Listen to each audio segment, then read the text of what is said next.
All right, today is Monday, April 18th. Just so you have an idea of what's going on for the rest of the semester, we have 5 weeks left, including this week. So today I'm going to lecture on Chapter 8. And on Wednesday I'm going to do a program for Chapter 8. And I'm hopefully going to be doing it with you because it's assigned. All right, so whatever we don't finish, you're going to have to finish. If I can do the whole program, then it'll all be out there, but it'll be just like a regular programming assignment. All right, a week from now will be a lab. Some of you are behind, so you'll need it. If you're all caught up by that time, then I probably won't see you then. All right, then 2 weeks from today, same kind of thing with Chapter 9. We'll have a lecture on the Monday, and on the Wednesday, we'll go over a program, which again will be assigned. All right, and 3 weeks from today will be lab the whole week, and finally the last week of class. So what is that? 1, 2, 3, 4 weeks from now will be the last week of classes. All right, and I'm going to go over how to do GUI Java, and I'm going to do that over 2 class periods. We're going to build a calculator twice. The first time non-GUI, the second time GUI. And if there's time, I'll even show you some of the stuff that we'll go over next semester. All right. Now, just so you're aware of this, because we're going to start on Chapter 8 in just a second, but before we do,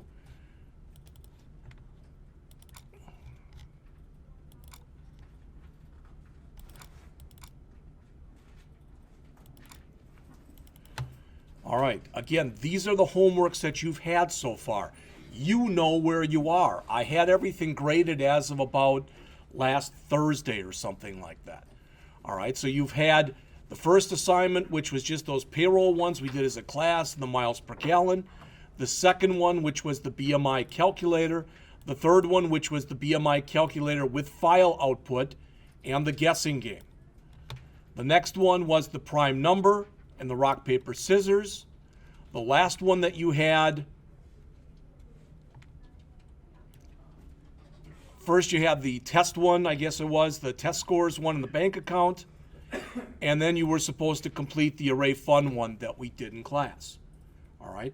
By the end of the period today, I will have the homework for the one for Chapter 8, and by 2 weeks from today, the one for Chapter 9.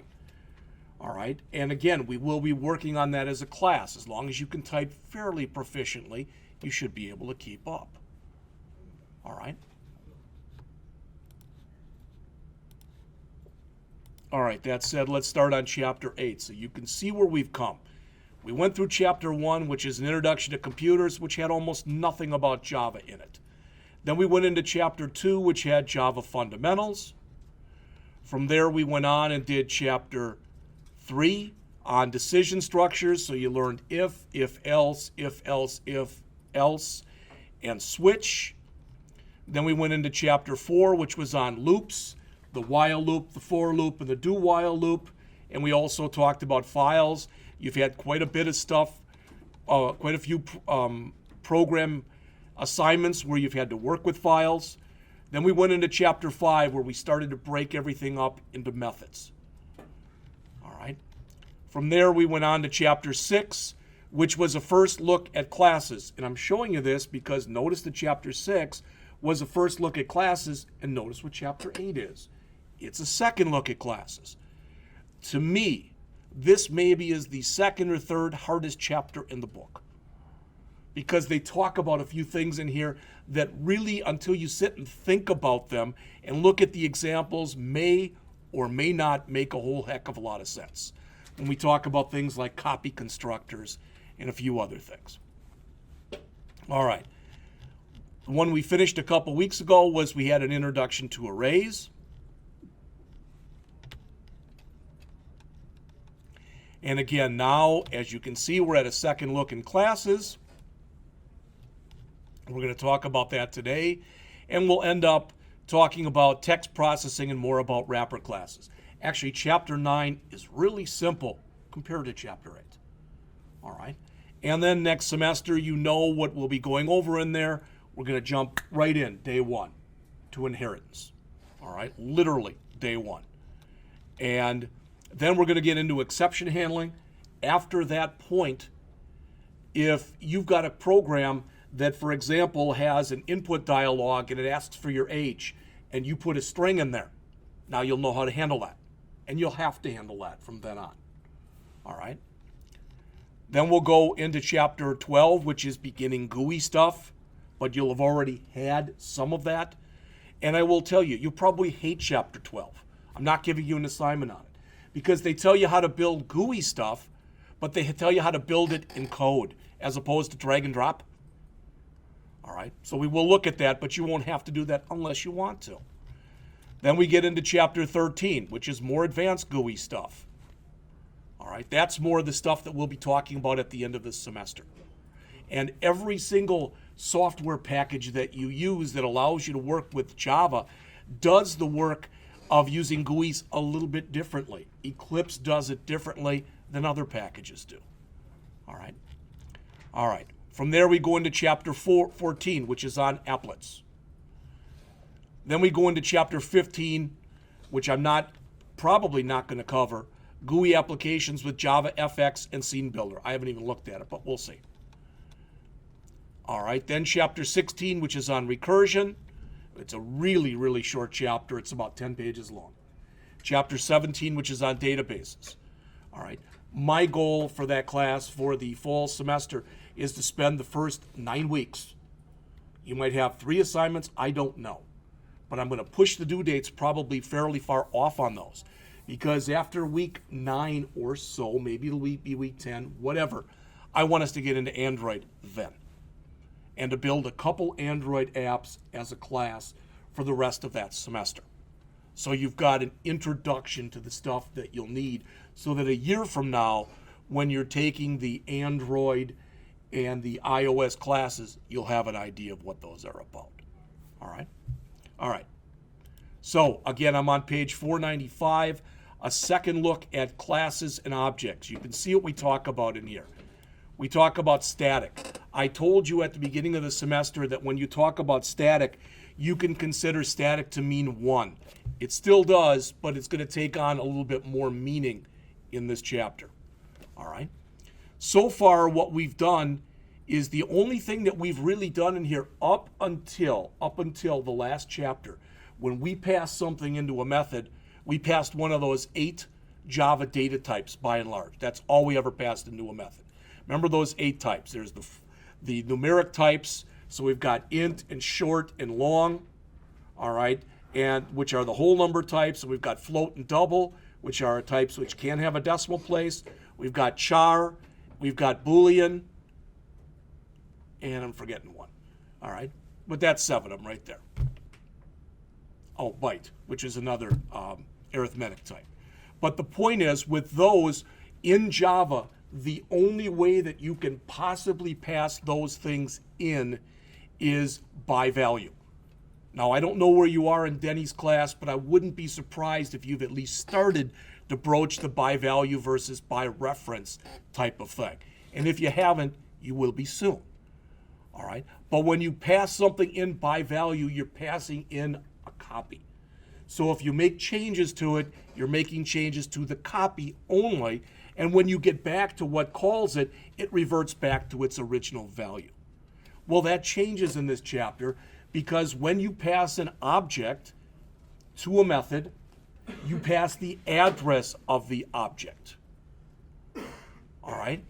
And any changes that you make when you pass the entire object are permanent changes. Okay? The other thing that we'll talk about in this chapter, and you'll learn how to do this, and you'll have to do this, is we learn how to rewrite the toString method. And you might say that doesn't make any sense. It makes a lot of sense, because the way that it works, just so you're aware of this, and don't worry about writing this down, because this is nothing. Let's just assume for a second that I created an object. And I don't even care what it is. You don't do it like this. But let's say I created a payroll object. So I said employee object. Employee Jeff equals new employee. And I had a bunch of stuff I did with it. So in here where I've got the ... we did a whole bunch of stuff. I don't care what it is. All right. But if I try to say this, system.out.println, and I say Jeff.toString, Does anybody want to take a wild guess as to what prints out? You go, well, I don't know. It's the stuff in that ... No, it's not. What literally prints out is they try to show you an address of where Jeff lives in memory. That's it. Because if you try to run the toString on an object, by default, it's designed to try to show you where it lives in memory. So if you want to print other stuff out, you've got to override what the toString method and make it do what you want it to do. You'll learn how to do that in this chapter. All right? Writing an equals method. Hopefully you remember this from the past. We've talked about this kind of thing before. That if I come out here and I say this, if I say string name1 equals Jeff, all right, and I say string name2 equals Jeff, now this should be review. And then if I say if name1 equal name2, now hopefully you remember this, that's going to come back and that's going to be false. Well, they're the same thing. No, they're not. When you use equal with strings, what it says is it checks the addresses because the strings are objects. So it's checking and seeing, are they the same memory location? Are they pointing to the same memory location? They're not. So if I want to do that, instead of doing it like this, I have to say if name1 dot equals name2. Now, if I say that, that will be true. You get the difference? That actually is a method that works on strings. This is not a string method. That's a method for use on primitives. All right, and a string is not a primitive. The reason I'm showing you that is from what we looked at before. If I did this, employee Jeff equals new employee. All right, let's call him Jeff1. And I said Jeff2. In the same way, I cannot come back in there and do this. If Jeff1 equal Jeff2. I can't do that because that says, do they point to the same object in memory? Does that make sense? You can't do that. But if I try doing this, if Jeff1 dot equals Jeff2, as of right now, that won't work because the system will have no idea what the hell that means. I have to write my own equals method when I'm working with an actual object that's not a string. You'll learn about that in this chapter. All right? All right. They'll talk about different ways that you can copy in here. And it's not like saying int x equals 7, int y equals x. They're talking about copying objects and not copying primitive values. All right? The next is aggregation. You may or may not remember this, but I did explain this quite a while back. But let's say it again. Let's assume that I create my, when I'm doing all this kind of stuff that we were just looking at in here, and I'm not going to write one, but let's say I made a time object. And that time object would have a get and a set for hours, minutes, and seconds. That would make sense. All right, so I could set the time, I could get the time, etc. Well, then later, I might decide that rather, and I'm going to call that clock. And now I want to create another object that's called alarm clock because it has the ability to set an alarm, to turn an alarm on, to turn an alarm off, etc. Well, it wouldn't make sense, even though I could do it, it would be repetitive then for me to go and create under my alarm clock to put all that clock stuff in there. If I already created a clock object, then I could make one of the components of an alarm clock a clock. Does that make sense? If it still doesn't, think about a car. Doesn't a car consist of doors, tires, seats, etc.? Each one of those could be their own class. Then when I had a car, I could make it a combination or what's called an aggregate of all those classes. And that's what they're talking about right here. So an aggregation typically it's a class where one or more of the members of that class, all right, are classes themselves. Talk a little bit more about the this reference. We've looked at that before. We'll look at it again. Anybody know what these are? Have you talked about these in C#? In enumerated type, what is it? So what is it? All right, you just started it. So what is it? John, what is it? No, I'm just kidding. It's a user-defined type. So in other words, if I created a type that was called days of week, I would probably set it equal to Monday, Tuesday, Wednesday, etc. Right. But it's not exactly the same as it's done in C#, but it's very close. All right. By default, if I just set an enumeration and I set, Monday, Tuesday, Wednesday, etc., then actually Monday will have a value of 0, not of 1. So I have to give it its own value to start with. And you'll see examples of that. All right, they talk a little bit about the garbage collector in here. And I may have used this analogy before, but I don't want to say much about it, so I'm going to talk about it right now. Anybody remember the old days, and I guess they're still around, when I was a student at the University of Wisconsin, Milwaukee, all right, I got to where I knew exactly where to park, okay? And I could park in 2-hour spots for 4 hours because I know where the meter maids did and didn't come. Remember the old days of meter maids? The idea is they'd come around and they'd have a big stick with a chalk thing on the end, and they would mark your tires, and they'd come back a couple hours later, and if the chalk was still there, you'd parked over 2 hours in a 2-hour spot, and they'd give you a ticket. Well, garbage collection somewhat works the same way, because what happens is the garbage collector is something that runs underneath the guise of the operating system. And what it does is it checks and it sees, okay, you're referencing all these different things in memory right now. You've got all these variables and all this other stuff. Are you using it? And if it says you're not using this variable, I don't know why it's here. Then what it does is it flags it. It's like it puts the mark underneath it.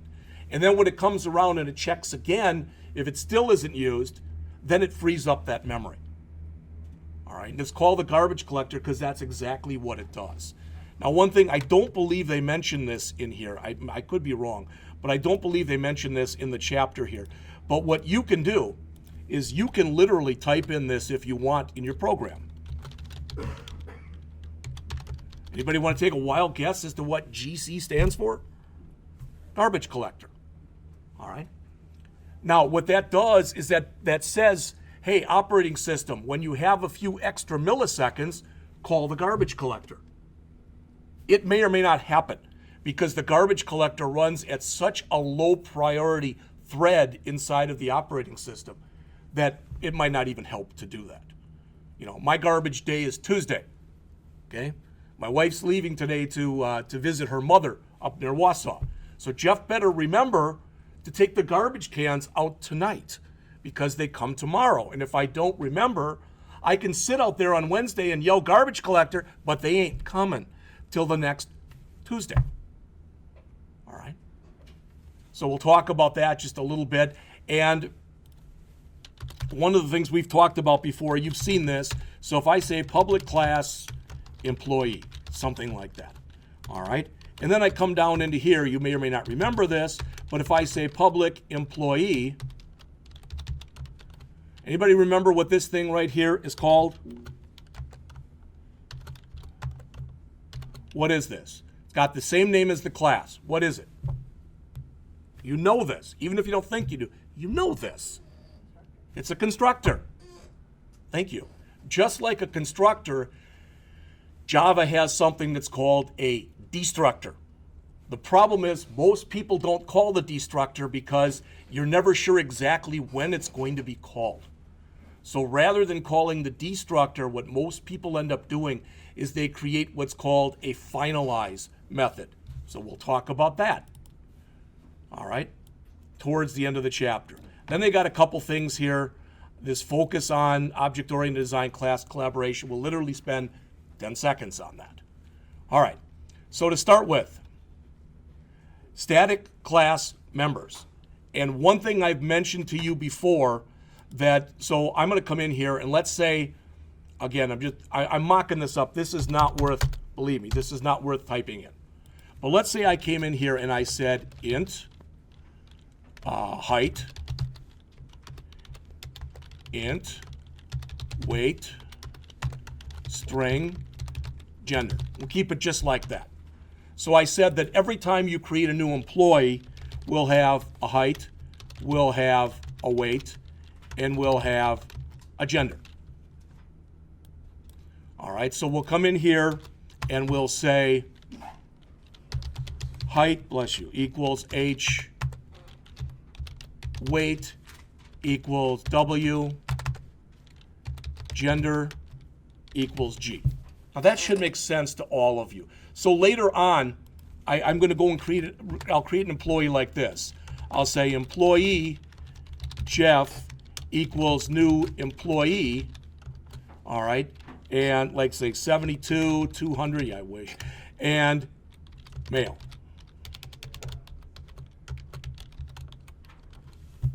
Now that should make sense to every one of you in here if we do something like that, okay?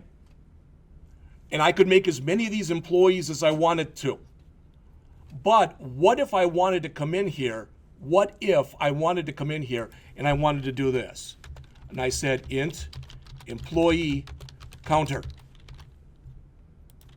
Now I come in here and I say employee counter plus plus. Does anybody see any kind of problem with that field? You made a new employee, right? Yeah, I made a new employee. I won't get an error for doing this. I'm just telling you, it's not an error. The problem is, what if I do this? Will that just never show up? And I'm not going to make them all Jeff, so let's say we got Mark, Mary, Jane, Sue, Bill, and Kent. Now, I won't have these.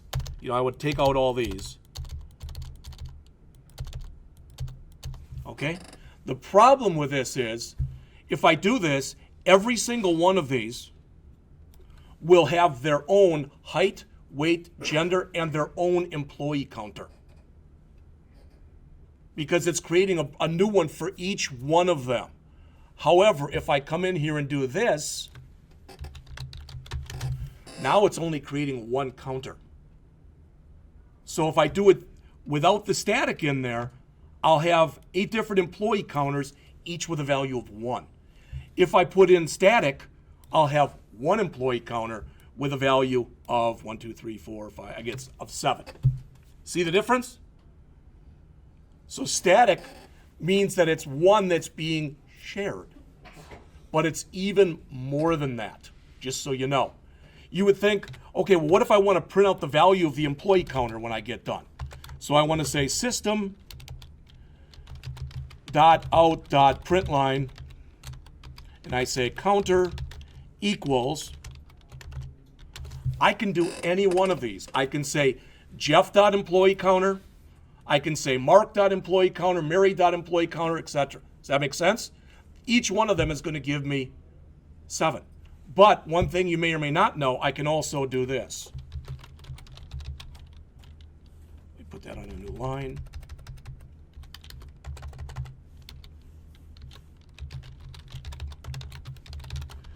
And the key thing, and that's something new, I can use the name of the class if it's static. Because if I'm using the name of the class, they're all being shared by that class. So it's another thing that you can do with static.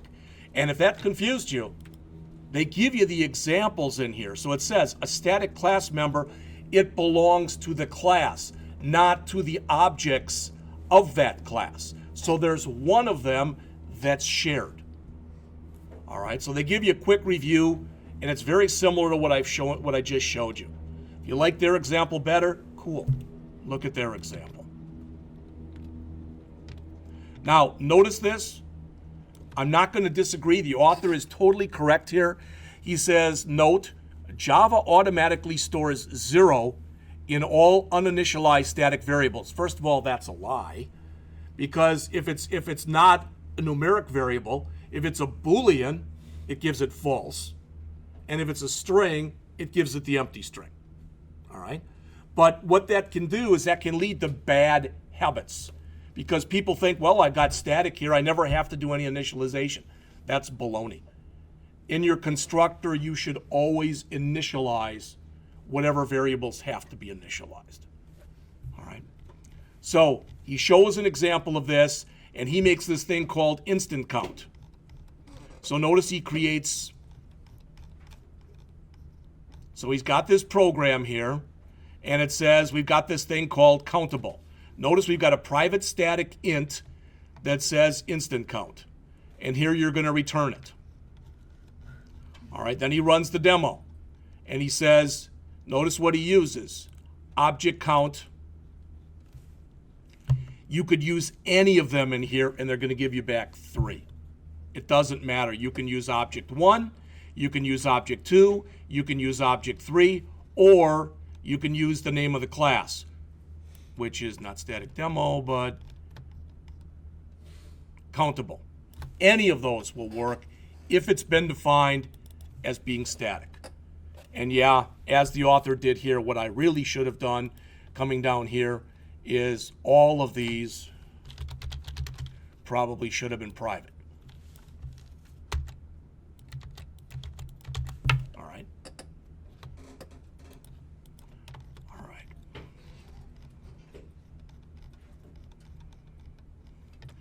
But what he shows in here, notice this is what's kind of cool about this program. This is one of the cooler programs in the book. Now that's me talking, you may not agree. But what he does here is he's got this class called metric. And then notice what metric has in there. It's got a static. It's not a variable here. All right, this is a method. But notice it's a static method, and that's a static method. But that's it for the class. Would you agree there's no main in here? Would everybody agree with that? There's no main. So the main comes into the demo. There's the main. Since those methods were defined as being static, they can be called using the name of the class. You don't have to create instances of the metric class. And before you say, I don't get it, every one of you gets it. And what I mean by that is you've all used things like math.something, correct? That's defined as being static.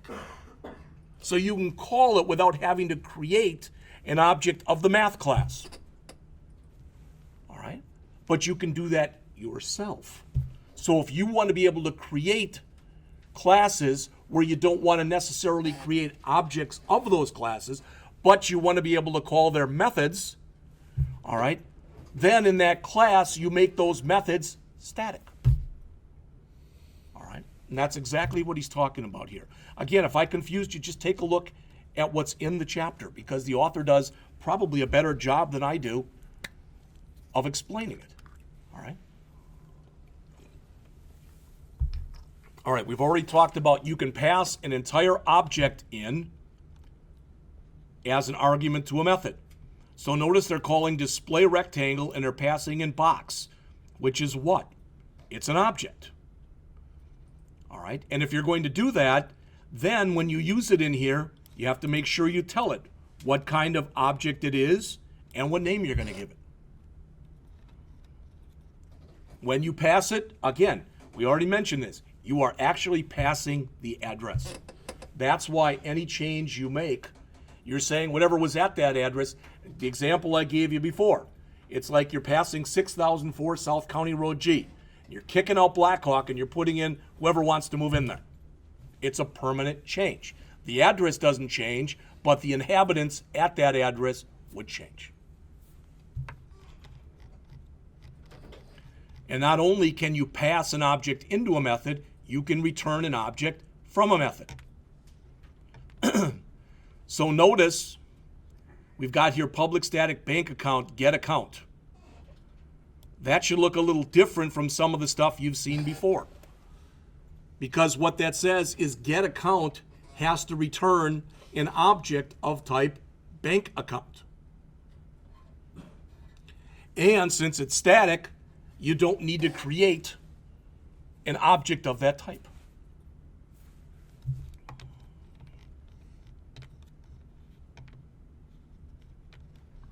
All right, next is the toString thing I mentioned to you before, and the author mentions this and says that if you try to do something like this, if you try to just call toString and not do anything first, and I thought he showed it in here someplace, but it's going to print out garbage. It's going to try to print out the address of where that object exists in memory. So if you want your own toString method, he gives a real simple example in here. He's got a class called stock. The class has two different things. It's got a symbol and a price. All right? IBM, $32. Apple, $30. Microsoft, $40, etc. That's the kind of thing he's talking about in here. All right? So notice what we have. Okay? There's our constructor. There's our get, which returns our symbol. There's our get, which returns our price. All right? But if we want to actually print all that stuff out, you've been used to saying system.out.println followed by something. All right? And if we had to ever convert something from a numeric value to a string, we could take the name of the variable .toString. But again, if we do that here and we don't rewrite toString, we're going to get garbage. So what you'll notice, and you'll see this in the program that we do on Wednesday, is we will override. So what this says, what override means is when you call toString, instead of giving the normal toString, change it to our toString. What we want to have happen is when we print this out, we want it to look like this. And not something like, you know, $F36701D, something like that, which is what you're going to get if you don't override the toString method. So we're going to do that again on Wednesday. All right, I mentioned the equals before and how with objects you can't say equal equal, because if you do, it says, is the address of this one equal to the address of this one? So in this example that they give right here, even though it looks like these two things are the same, they're not. That would be like saying again, all right, basically checking BTC1 and BTC2. Even if you said in there 6004, etc., it's where they exist in memory. And they exist in a different place in memory. And that place they exist in memory is what's pointed to by the address. Since these two things would have two different addresses, it would come back and say the objects are different. And if you want to check to see if they're the same, you have to write your own equals. Notice he's got a thing in here called status, and you have to check each field. You might say, well, that's a pain in the butt. It's a real pain in the butt if you create your object and your object has maybe 15 different fields in it. You got to check all 15. And when you think about it, I mean, really, it does make sense when you think about it, because if the first 14 matched and the 15th didn't, they're not identical. So they come in here and they write this stocks thing right there. But notice what they're doing is they're calling their own equals method right there on page 513. All right? So they're writing their own equals method right there.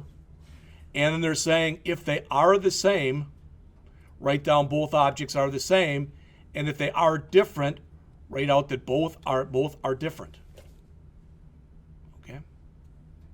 But you have to literally come in then and write your own method in order to be able to do it. And there's the method. Is the symbol of the first one equal to the symbol of the second one? And is the share price of the first one equal to the share price of the second one? If indeed they are equal, then the objects are equal to one another. Otherwise, they're not.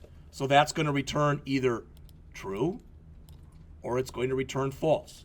And it may sound like a minor point, But just so you know, it would have been legal here to say return true, and it would have been legal here to say return false, and then not even use a variable called status. Does that make sense to everybody? You wouldn't have had to create a variable. Right here, we could have replaced that with return true. We could have replaced that with return false. But I will tell you, that's considered poor programming policy, because over time, this method may get bigger and bigger and bigger. And if you've got returns all over the place, it gets really hard to debug. But here, we only have one place where we're returning something. You should try to keep to that philosophy. All right? So they show it then with the two things being the same, and then they run it, and then with your own thing that comes in here, it does come back, and it says the objects are the same. All right? All right.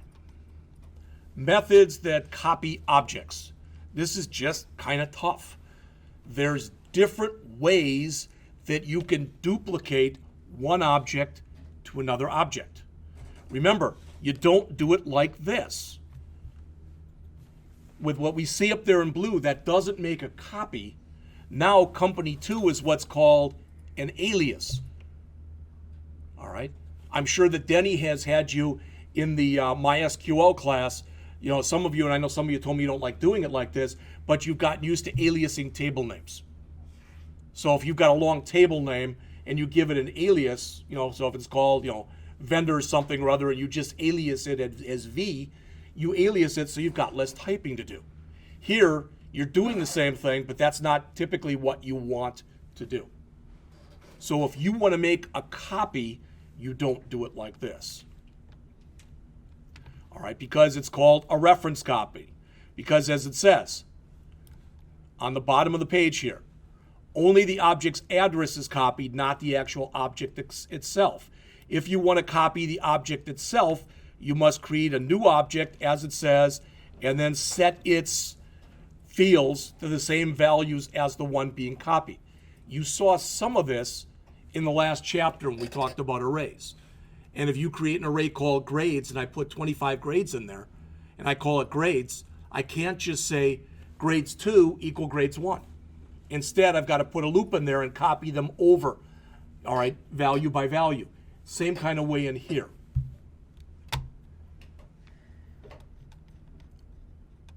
There's different ways that you can do this, and this is one way of doing it. So notice they create the first one. All right, and it has in it the symbol, and it has the price. Then we create another one, and we want to set that equal to company1.copy. But we have to go and we have to write our own copy function. And then when we get done, they will have the same values. All right. If you haven't heard, every year Blackhawk goes through this thing when it's called going from heat to air or air to heat. They're right now going from heat to air. So this week, it's going to feel like in here. And if we have to, we could turn on one or more fans. Okay, but while they do that, they have to pick out a day, because once they change over, they got a big vat out there where they put in stuff. Supposedly these chemicals cost like $3,500. And once they put it in, if it gels, so in other words, if it falls below freezing, the stuff all goes to hell and they got to do it again. And they only account for doing it once. So they're doing it this week. So it's going to be hotter than usual in here this week until they get done. All right. So we looked at one way to copy. Let's look at another one, then we'll take a break. They say there that another way to create a copy is to use what's called a copy constructor. This still means that you have to write your own code. All right, so you pass in here object 2, all right, and as it says in here, it accepts an object of the same class as an argument. It makes the object that's being copied, all right, it says it makes the object that is being created a copy of the object that is passed in as the argument. I don't typically do it this way. I'd rather write my own. All right, so aggregation here, this is a good place to stop. So let's stop, It is 10:44. Let's come back at 11 o'clock, and we'll pick it up there on page 517.